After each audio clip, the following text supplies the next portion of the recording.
កីឡា5ប្រភេទនឹងចាប់ផ្ដើមបើកការប្រកួតពានរង្វាន់ឯកឧត្តមអភិបាលខេត្តស្ទឹងត្រែងនៅពាក់កណ្ដាលខែកក្កដាឆ្នាំ2026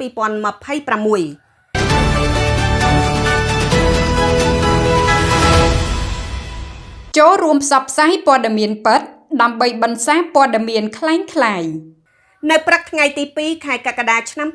2026មន្ទីរអប់រំយុវជននិងកីឡាខេត្តមានកិច្ចប្រជុំបច្ចេកទេសនិងការចាប់ឆ្នោតសម្រាប់ការប្រកួតកីឡាពានរង្វាន់ឯកឧត្តមអភិបាលខេត្តស្ទឹងត្រែងឆ្នាំ2026កិច្ចប្រជុំជាមួយកីឡាករកីឡាការិនីនាពេលនោះត្រូវបានរៀបចំឡើងយ៉ាងម៉ត់ចត់ដើម្បីកំណត់អំពីវិន័យបទបញ្ជានិងលក្ខខណ្ឌនៃការប្រកួតតំណាងក្រុមកីឡាគ្រប់ក្រុមត្រូវទទួលបានការណែនាំដើម្បីធានាឲ្យការប្រកួតប្រព្រឹត្តទៅដោយរលូនប្រកបដោយក្រមសីលធម៌និងស្មារតីកីឡានៅឆ្នាំ2026ការប្រកួតកីឡាពានរង្វាន់អភិបាលខេត្តស្ទឹងត្រែងមានចំនួន5ប្រភេទដូចជាទី1កីឡាបាល់ទាត់យុវជនអាយុក្រោម16ឆ្នាំមានចំនួន11ក្រុម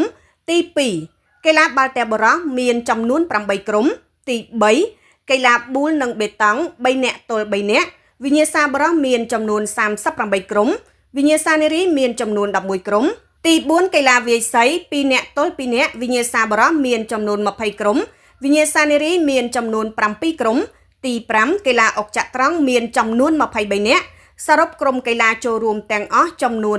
95ក្រុមលោកហៀងប៉ូលីប្រធានមន្ត្រីអប់រំយុវជននិងកីឡាខេត្តនិងជាប្រធានគណៈកម្មការរៀបចំការប្រកួតកីឡាពានរង្វាន់ឯកឧត្តមអភិបាលខេត្តស្ទឹងត្រែងបានមានប្រសាសន៍ថាក្រោមការចង្អុលបង្ហាញពីសំណាក់ឯកឧត្តមសសុពុត្រាដែលជាម្ចាស់ពាន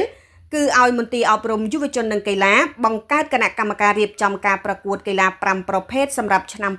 2026នេះនិងធ្វើការប្រជុំបច្ចេកទេសនិងចាប់ឆ្នោតក្រុមនីមួយៗតាមប្រភេទកីឡាហើយពិធីបើកការប្រកួតកីឡាទាំងនោះគឺនឹងចាប់ផ្ដើមនៅពាក់កណ្ដាលខែកក្កដាហើយរាល់ប្រតិភូកីឡាករនិងកីឡាការិនីទាំងអស់ត្រូវចូលរួមកិច្ចប្រជុំបច្ចេកទេសនាថ្ងៃនេះដើម្បីទទួលបានការណែនាំលម្អិតអំពីវិន័យនិងពេលវេលា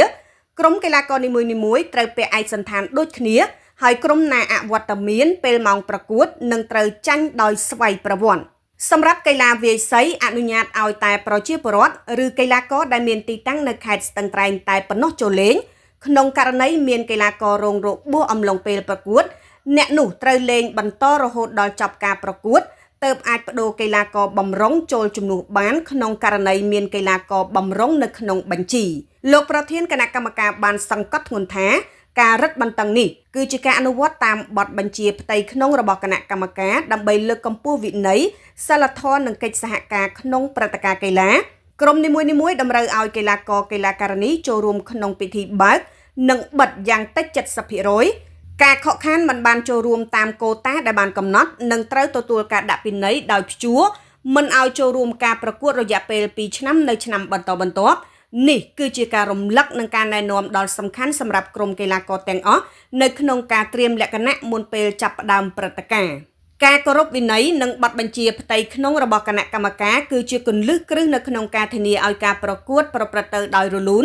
យុត្តិធម៌និងទទួលបានជោគជ័យផ្អែកលើការណែនាំរបស់លោកប្រធានមន្ត្រីក្រុមកីឡាករត្រូវយកចិត្តទុកដាក់ខ្ពស់ត្រៀមខ្លួនគ្រប់ជ្រុងជ្រោយរួមបញ្ចូលទាំងការហ្វឹកហាត់កម្លាំងកាយសមត្ថភាពបច្ចេកទេសនិងស្ថានភាពសុខភាពដើម្បីត្រៀមបញ្ចេញអស់សមត្ថភាពនៅលើទីលានការប្រើប្រាស់គ្រឿងញៀនគឺបំផ្លាញជីវិតខ្លួនឯងក្រុមគ្រួសារនិងសង្គមជាតិ